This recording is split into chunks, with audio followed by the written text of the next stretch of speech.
Salam pendidikan. Balik lagi sama Ilyas Dika. Sekarang kita ngebahas soal public speaking. Kenapa sih kok public speaking itu penting? Soalnya, kondisi 4.0 ini semuanya serba teknologi. Begitu pula dengan kita, berinteraksi pun di dunia media sosial. Apalagi kalau video kayak gini, kita itu juga harus mampu mengkomunikasikan, menginformasikan kepada halayak dunia maya bagaimana sih caranya. Nah, caranya ada di public speaking.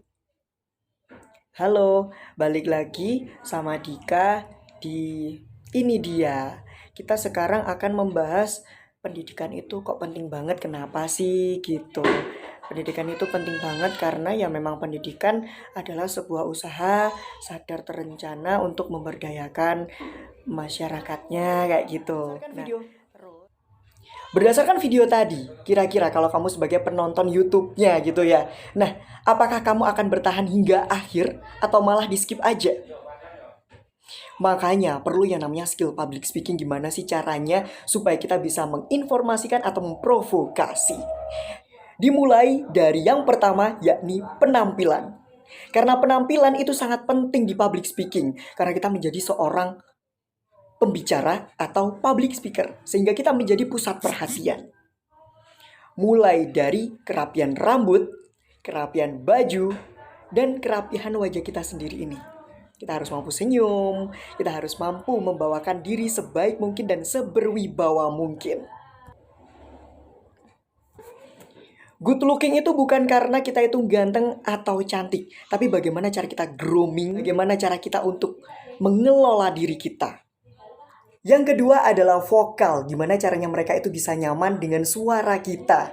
Dimulai dari intonasi yang nggak begitu-begitu aja. Ada naik tingginya, ada turunnya juga. Selain itu, juga ada penekanan-penekanan yang harus ditekankan sehingga mereka itu tidak monoton dan tidak mengantuk, itu yang pasti.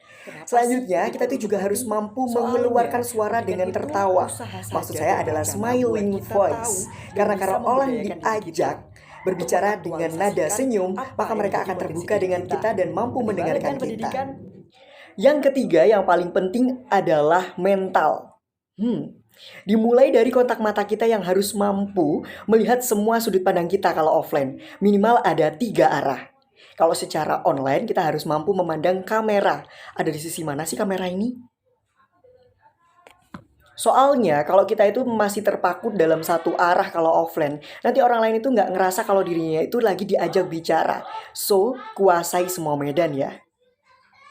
Nah, begitulah caranya dimulai dari penampilan, vokal, dan mental. Supaya kita bisa public speaking dengan baik. Karena public speaking itu memiliki tujuan bagaimana cara kita menginformasikan, memprovokasi, dan juga penyampaian pesan lainnya. Sehingga kita nggak bisa kalau menggunakan intonasi yang begitu aja, vokal yang gitu aja, penampilan yang semrawut. Apalagi kita menjadi seorang public speaker loh, pusat perhatian loh. Perlu banyak yang memang kita pelajari dan kita latih. Selain itu, dalam public speaking itu sasarannya adalah orang banyak. Kalau kita di dunia maya ini adalah semua orang yang menonton. Mulai dari Sabang sampai Merauke, bahkan di luar negeri. Kalau kita secara offline, berarti publik kita, sasaran kita adalah orang yang ada di depan kita. Jadi kita harus mampu menginformasikan kepada semua orang sesuai dengan sasaran kita. So, gitu aja sama Ilyas Dika tentang public speaking. Sampai ketemu di tips and trick selanjutnya. Bye-bye and see you.